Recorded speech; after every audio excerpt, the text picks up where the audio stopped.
Hello, and welcome to the first part of our two-part webinar series, in which we would be discussing significant construction and adjudication cases of 2020. These two webinars aim to cover key developments in construction and adjudication practice and how these might affect your construction projects and disputes in 2021. Now, this webinar today will focus on our chosen top 5 construction cases of 2020, and we will highlight the main facts as we go through those cases and the legal points from each. And we will identify specific lessons to be aware of for construction contracts and claims. If you would like to ask a question, please do so by using the Ask a Question tab. And in order to keep within time, we will answer as many questions as we can at the end of the presentation, rather than as we go along. But if we don't manage to get to your question, or if you are listening to a recording of this webinar, we'd be very happy to address any questions you have after the webinar by telephone or by email. And our contact details are noted on the next slide, so please use those. So firstly, just continuing the introductions, I'm Ian Drummond, the partner in the Construction and Special Projects team of Shepherd and Wedderburn, and I specialise in construction and engineering disputes. And I'm joined by my colleague, Chiara Pieri, who's a solicitor in our team, and she specialises in the same area. Our team regularly advises on construction contract issues and disputes across a range of projects and clients and throughout the UK. We therefore have a great deal of experience in litigation, arbitration, adjudication and mediation, where our arguments have to reflect ever-evolving judicial approaches to construction law and contracts. So I'll now pass you over to Chiara, who will run through the agenda for today's webinar. Thanks, Ian. We'll start by looking at the case of Van Ord against Dragados, which considers the instruction of emissions by an employer and the effect on the contractual payment mechanism. We will then consider the case of C. Spencer against MW High-Tech and the validity of a payment notice issued under a hybrid contract. After that, we will look at the case of Energy Works Hull against MW High-Tech and others. The facts of this case turned on the legal effects of the assignment of a subcontract. Our penultimate case is Taylor Wimpy against Harren Holmes, which considered an application for the disclosure of documents which conflicted with a pre-existing dispute resolution clause. The final case that we'll discuss today is Glasgow City Council against VFS Financial Services and its clarification of how the rules on legal time bar should be interpreted in Scotland. It should be noted that despite the fact that some of the decisions were issued by the English courts, they would be considered highly persuasive by a Scottish court. The last decision to be discussed is specific to Scots law and the Scottish courts, however.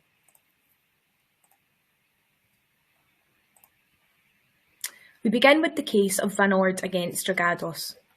Dragados was employed by Aberdeen Harbour Board as main contractor in the design, management and construction of the Aberdeen Harbour Expansion Project. Dragados subcontracted certain works to Van Ord. From time to time during the contract, Dragados instructed Van Ord to omit certain operations which fell within their scope of works. Dragados then awarded these operations to other subcontractors. At the time, Van Ord was unaware that Dragados had employed other subcontractors to do the omitted work. 2 questions failed to be answered by the court. The first was whether Dragados acted in breach of contract by omitting works from Van Ord and employing others to do these works. Secondly, if Dragados was in breach of contract, did the omission of works reduce the bill rates payable to Van Ord for other works it was to carry out? Regarding the first question, Van Ord submitted that the question of whether works could be omitted and given to others was a question of interpretation of the contract. In considering this, the court took note of the 2003 case of Abbey Developments against PP Building. It was held in that case that a contract for the execution of work confers not only a duty to carry out that work, but also a corresponding right to carry out that work. Clear words are therefore required before an employer can remove work from the contractor and award it to someone else. The applicable test is whether, on on a proper interpretation of the contract read as a whole, the clause in question is wide enough to permit this. Lord Tyre, who was the presiding judge, accepted this test can be applied to contracts incorporating the NEC3 conditions, such as the contract between Dragados and Van Ord. In applying the test, he looked specifically at clause 14.3, which allowed the omission of works only where it had been instructed by the project manager under the main contract. Dragados did not submit that there had been an instruction under this clause. Lord Tyre considered that this term clearly restricted the omission and transference of works to that limited circumstance, i.e. where there had been an instruction by the project manager, and therefore this did not entitle Dragados to omit the works from Van Ord. Dragados was therefore in breach of contract. Lord Tyre then moved to the question of whether the compensation event mechanism in the contract reduced the bill rates payable to Van Ord for works that it still had to carry out. Van Ord submitted that the compensation event mechanism presupposed that references to an instruction were references to a valid instruction, that is, an instruction which is not a breach of contract. Furthermore, Van Ord argued that they had structured their pricing in good faith before they knew that Dragados had engaged other subcontractors to perform some of the same work. The pricing structure could be exploited by Dragados to reduce the rate payable to Van Ord following transfer of work. If Van Ord had known that this was a possibility, they would have put in place a different pricing structure. Dragados submitted that the compensation event mechanism was appropriate for all compensation events, including breaches of contract. Clause 60.1.1 provided that an instruction to change the subcontract works was a compensation event. The parties had further agreed by conclusion of clause 61.21 that the issuing of Dragados of such an instruction under clause 14.3 was a compensation event. Dragados' instructions to omit work from the scope of the subcontract were therefore a compensation event. The mechanism had operated as was set out in the contract, and the fact that this would result in a reduction of the bill rates did not mean it was unfair. If the prices were not reduced, Van Ord would receive a windfall. The judge agreed with Dragados. He found that the instructions given by Dragados were a compensation event, even though they constituted a breach of contract. Furthermore, it would be inconsistent to apply different sets of rules to valuations arising out of breaches of contract, which were a compensation event, to valuations that arose out of other compensation events. The only remedy available to Van Ord was the contractual compensation event mechanism, and that mechanism had been properly applied. The mechanism intends to leave the contractor no better or worse off as a result of the compensation event. It can be argued that this places employers at an advantage. This decision does illustrate that an employer is able to transfer work to cheaper third parties and reduce the rates that it pays a subcontractor for work that remains to be done, despite the fact that the employer breaches the contract in doing so. Subcontractors, on the other hand, now face the additional responsibility at tender stage of considering the financial consequences of omissions, even those omissions were instructed in breach of contract. This case is significant. Many contracts contain provisions allowing the instruction of omissions, but the application of a contractual valuation mechanism in circumstances where, as here, the omission was a breach of contract is unusual. This could be addressed at the stage of drafting the contract. According to this decision, an amendment would be needed to the standard NEC conditions to achieve this.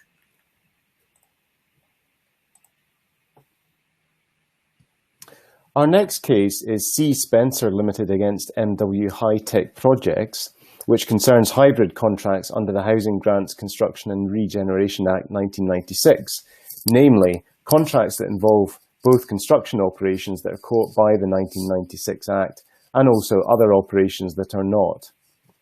Now, in this case, MW was engaged as the main contractor to design and construct a power plant in Hull.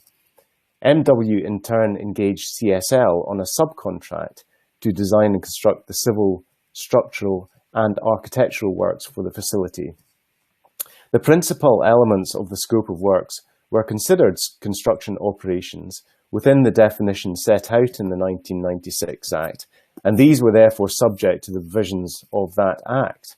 However, the scope of works also included the assembly of plant and the raising of steelworks, and these latter elements are explicitly excluded from the definition of construction operations, and therefore are operations to which the provisions of the 1996 Act do not apply. The subcontract was therefore what's called a hybrid contract, namely containing both construction operations and non-construction operations. The subcontract can set out various milestones, and upon completion of each milestone, CSL could make an application for payment. And during the works, both parties valued the construction and non-construction operations together through those payment processes. Some way through the works, a dispute arose over a particular interim payment. Now, MW drew a distinction in that dispute between construction operations and non-construction operations, and this led to CSL submitting a further application, which only covered construction operations. MW then issued a corresponding payment notice, which, like all their previous payment notices, did not make a distinction between the construction and non-construction operations. In turn, CSL claimed that MW's payment notice was invalid as it did not allocate a sum for construction operations only. So the question for the court was, in the case of hybrid contracts, does a payment notice need to separately identify the sum due for construction operations only in order to be valid? CSL argued that this was the case. So CSL said that the payment provisions within the 1996 Act applied only so far as the subcontract related to construction operations. So therefore, in order to be valid, both the application for payment and the payment notice had to identify the sum that was due for construction operations alone. MW disagreed, however, and they argued that their payment notice was valid. There was nothing in the subcontract, they said, which required the parties to differentiate between construction operations and non-construction operations.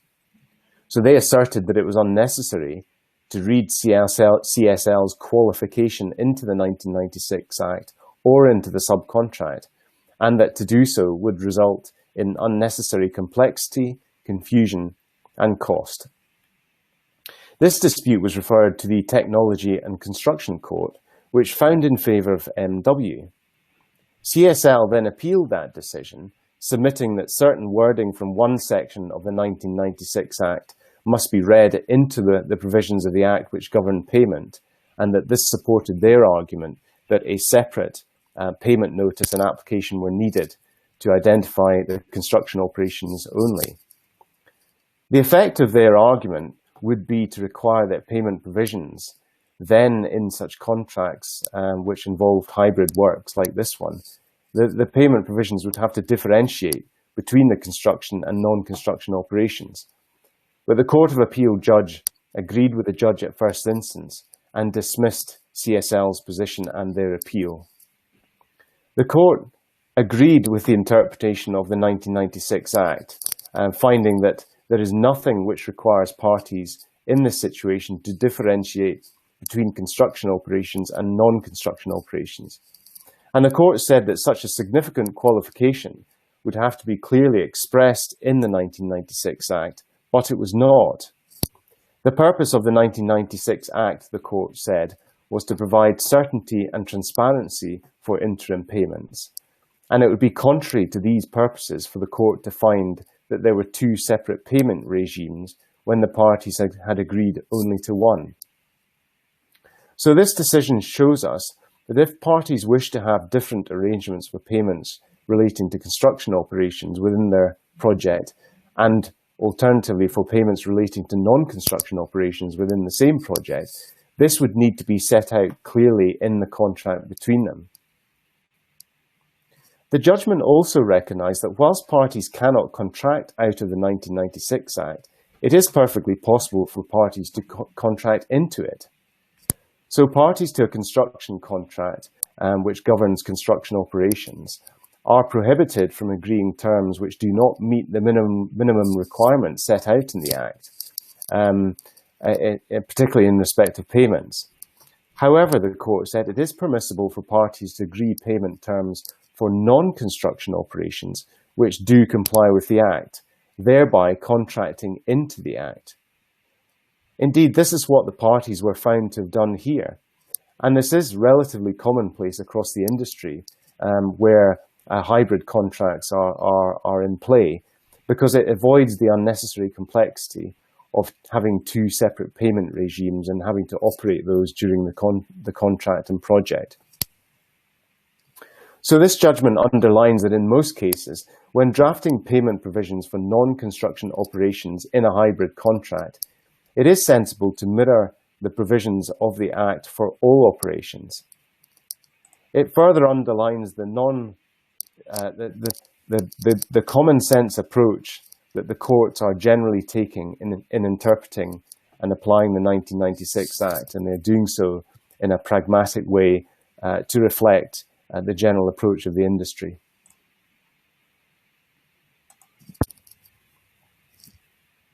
Thanks, Ian. So our next case also arose out of the construction of the same ill-fated power plant in Hull, as was the subject of the case that was just discussed by Ian. This time it was the employer EWH who raised a claim against the main contractor MW. MW had employed Autotech as a subcontractor to supply certain elements of the plant. Autotech had then provided a collateral warranty in favour of EWH in order to allow EWH to step into the subcontract if the main contract between EWH and MW was terminated. Furthermore, both the main contract and the subcontract contained a provision which allowed EWH to demand that the subcontract was assigned to them, should the main contract be terminated. We should clarify that an assignment, called assignation under Scots law, is the transfer of an interest in a contract from one party to another. This is not to be confused with novation, which is the transfer of both the interest in and the obligations arising from a contract from one party to another. This project ran into difficulty and the main contract was in fact terminated. EWH demanded that the subcontract be assigned to it under the contractual terms, and MW duly did so. EWH did not, however, use the collateral warranty to step into the subcontract. EWH then raised the present claim against MW for damages. MW added Autotech as an additional defender, intending to pass on any liability to Autotech.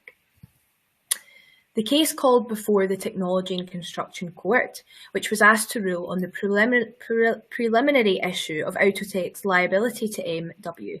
Specifically, the court was asked to determine the legal effect of the assignment of the subcontract. MW argued that its assignment of the subcontract to EWH had only transferred the right to the future performance of the subcontract and not the rights that had already accrued under the subcontract at the time of the assignment. MW therefore retained the rights which had already accrued against Autotech and had a claim against Autotech for breaching those rights. The court rejected this argument. In both the contract and the subcontract, the parties had used the simple phrase, assign the contract. In the absence of any clear contrary intention, reference to assignment of the contract is understood to mean assignment of the benefit that is accrued and future rights. It is possible to assign future rights under a contract without also assigning accrued rights, but clear words are needed to give effect to this intention. The court therefore concluded that MW had no right to pursue Autotech for breach of the subcontract. MW, however, had prepared for this eventuality and had alternatively submitted that the clause should be read as assigning both the benefit and the burden under the subcontract, which was effectively a novation. This argument, unsurprisingly, was also rejected. The court highlighted the principle that a novation requires the consent of all parties to both the original contract and the new contract. Clear words are required to express this consent, and these were not found in the contract. Furthermore, novation and assignation are distinct legal concepts, and so the parties must be assumed to have meant what they said when they agreed to assign the contract. The arrangements between the parties here are typical of large construction projects. funders or employers will often require a variety of measures designed to protect themselves if the project runs into difficulty. This case illustrates that these arrangements may have unforeseen consequences for subcontractors. In this case, MW submitted that it would be implausible that the presumed contractual intention of the parties was that MW could be forced to give up its right to sue the very parties responsible for causing it such vast losses as might arise from a termination for contractor default. As the judge commented, the commercial purpose of assigning the subcontract is to allow the pursuer to pursue the subcontractor in order to mitigate its losses. Where the employer chooses not to enforce its rights against the subcontractor, but instead enforces its rights against the contractor, there is a risk that the contractor can be deprived of its own rights against the subcontractor. So how can this risk be mitigated? The problem stemmed from the simplicity of the phrase, assign the contract. It would have been possible for MW and Autotech to agree to limit the rights that could be assigned to EWH, distinguishing accrued and future rights, but they chose not to do so.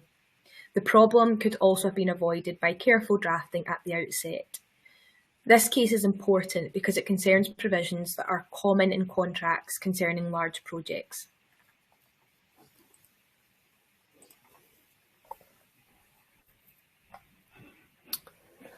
Our penultimate case is Taylor Wimpy against Harren Holmes.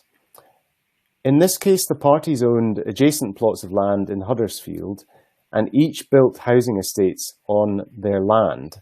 They were both parties to a collaboration agreement which governed the development of the land, and under that agreement, the parties were obliged to construct drainage which met certain standards and accorded with a certain design. Now, during construction of the drainage, a dispute arose between these two parties to this case. And under the terms of the development agreement, the dispute was to be referred to an expert for expert determination. The development agreement also set out the powers that the expert would have in conducting the expert determination. And one such power was the power of the expert to order disclosure of documents and information. Harren served a formal notice on TW in order to begin the expert determination, having fallen into dispute. But despite this, and the provisions in the development agreement, TW applied to the Technology and Construction Court for an order that Harren should disclose documents relevant to the dispute. TW's application to the court was refused, and in delivering the judgment, the judge highlighted several factors that were significant in his decision to find in favour of Harren. The first of these was TW's contractual obligation to engage in the expert determination process. The judge considered that TW's court application was an attempt to frustrate that contractual obligation, and this was underlined by the fact that Harren had already taken steps to begin an expert determination, and the parties had already engaged in the contractual pre-action protocol process. The judge observed that during that process, TW could have requested the documents that formed the basis of its disclosure application to the court, but TW had chosen not to do so, and that this, along with the expert's power to order disclosure upon commencement of the expert determination procedure, meant that the documents in question could clearly have been obtained within the expert determination process provided for by the contract, had TW chosen to do this. So the court ultimately held that to allow TW's application to it to order disclosure would run counter to the stated aim of the contract dispute procedure. Disclosure is intended to promote settlement, but in this case, it was the court's view that TW was seeking to frustrate the contractual process by applying for an order to the court for disclosure. So this case generally shows that the courts will enforce contractually agreed dispute resolution mechanisms and will not facilitate attempts to circumvent these. This is important because it is normal for construction contracts especially for large projects, to contain dispute resolution procedures and provisions, and this case shows that the courts will generally enforce those. Thanks, Ian. So we move on to our last case, and this is the case of Glasgow City Council against VFS Financial Services and others, which provides some welcome clarification from the Scottish courts in relation to prescription, which is legal time bar. Although not itself a construction case, it is the culmination of a number of cases in recent years that have concerned this area of the law in Scotland, including many construction cases. GCC brought actions for damages against a variety of truck manufacturers following a finding by the European Commission that they had engaged in anti-competitive practices. The council had purchased trucks from these various manufacturers, and it was now clear that the prices of these trucks had been artificially inflated. The present case came before the Court of Session for a preliminary hearing on prescription. Negative prescription is effectively the expiry date of a legal claim. As set out in the Prescription and Limitation Scotland Act 1973, generally speaking, claims for loss, injury or damage will prescribe 5 years after the loss, injury or damage occurs. This commonly applies to construction claims in Scotland. After that 5-year period has passed, the claim is extinguished and cannot be raised. There are also various rules in the 1973 Act that set out exactly when the 5-year period starts to run. It is the interpretation of those rules that was in dispute here and which has proved contentious in recent years. GCC was firstly seeking to rely on a section of the 1973 Act which provides that the start of the 5-year prescriptive period can be delayed by fraud. In this context, fraud was interpreted as the concealment of wrongdoing. GCC argued that the anti-competitive practices of the trucks cartel were complex and secretive, such that the nature of the wrongdoing was only evident once the decision of the European Commission had been published. It was only after publication of the Commission's decision that the wrongdoing was no longer concealed to GCC, and therefore the 5-year period could start running. The present action had been raised within 5 years of publication, and so the action was valid. The presiding judge agreed with these submissions. Where there has been concealment of the wrongdoing which caused the loss, the prescriptive period will start running when facts sufficient to establish a case that could be properly and relevantly played have been revealed. A key part of the case, or particular relevance to construction cases, was the discussion on GCC's alternative submission, which cited Section 11, subsection 3 of the Act. This provides that the start of the 5-year prescriptive period can be delayed where the claimant was not aware and could not with reasonable diligence have been aware of its claim. This rule has been the subject of much legal wrangling as a result of some recent conflicting judgments. The Supreme Court decision in the case of Gordon's trustees against Campbell Riddle set out that a claimant's awareness that it has incurred expenditure can be enough to start the 5-year period running. The presiding judge in Midlothian Council against Rayburn Drilling interpreted this to mean that the objective fact that expenditure has been incurred in paying fees to a designer was sufficient to start the 5-year period running, even before that designer's negligent design was incorporated into the development works in question, and that it did not matter whether or not the claimant knew that the design was negligent. However, the more recent decision in WPH developments against Young and Galt LLP found that the Midlothian interpretation of Gordon's trustees was incorrect. The correct interpretation, said the judge in WPH, was that the 5-year period did not start until the person incurring the expenditure became aware that this expenditure constituted an actionable loss. GCC's submissions reflected the latter interpretation. They argued that the 5-year period only started when GCC knew it had suffered loss, that is, when the decision of the European Commission revealed that truck prices had been artificially inflated. VFS disagreed and submitted that the correct approach was that adopted by the judge in the Midlothian case. They submitted that the 5-year period had started when GCC incurred expenditure through buying the overpriced trucks, not when GCC discovered the trucks were overpriced. The judge acknowledged that, having already accepted GCC's submission that the start of the 5-year period had been delayed by fraud, his decision on this second point was academic, but that it was, nonetheless, an important point of law. He found that the judge in WPH had misinterpreted the decision in the Gordon trustees case, and that the judge in the Midlothian case had adopted the correct interpretation. The objective fact that the expenditure on the trucks had been incurred by GCC was sufficient to start the 5-year prescription period running. That expense was the loss that GCC had suffered, and they were clearly aware at the time that this expense had been incurred.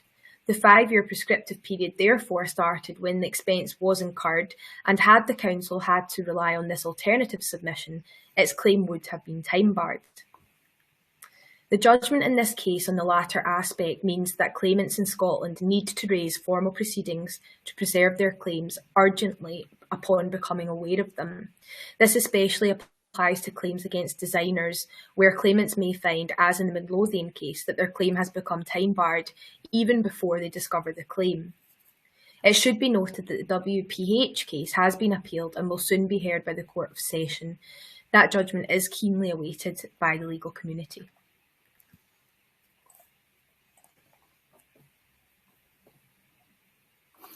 Now, we're aware that the construction cases we've spoken about today are relatively technical, so we hope you've been able to follow them. And what we'll do now is focus on some lessons that we consider should be taken from these. They are important decisions and have potentially significant consequences, which is why we have dealt with these ones today.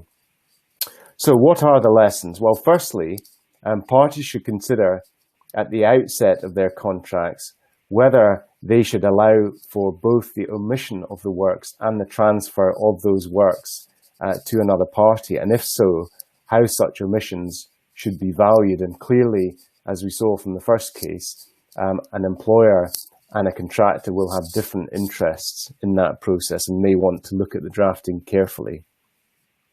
Secondly, from our second case, if you are a party to a hybrid contract and you wish to have separate payment regimes for the construction and non-construction operations, then that should be clearly expressed in the contract. If one set of payment provisions is adopted, which applies the Construction Act requirements, then these are likely to be interpreted as covering both sets of operations, and that would certainly be the normal approach. Thirdly, as the middle contractor in a chain of contracts on a large project, you should be mindful of the risk that the actions of an employer could deprive you of your rights against a subcontractor. And this is obviously by reference to the assignment circumstances of the third case that we looked at. Now that risk, as we pointed out when we were looking at that case, that risk can be mitigated through careful drafting of the assignation clause. Fourthly, we would always advise you to be aware of your dispute resolution clauses and provisions in your contract and consider changing them if they are unsuitable. By the time a dispute arrives, it's likely to be too late to do so. And finally, the law of prescription or time bar in Scotland continues to be a concern for construction claims, particularly in respect of claims for defects. As is always our advice when it comes to prescription, if you think you have a claim, you should seek advice as quickly as possible with a view to raising proceedings to preserve that claim.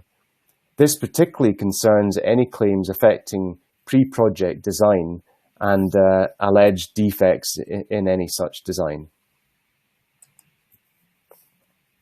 Okay, so we've now come to the end of today's webinar. We hope that this has been an informative look at some of our chosen most important construction cases from 2020. If you have any questions, then please do submit them using the button on your screens, and we will get back to you as soon as we can. An on-demand version of this webinar will shortly be sent to you all. should you wish to share it or watch it again at your convenience. So it just remains for me to say thank you all very much for listening.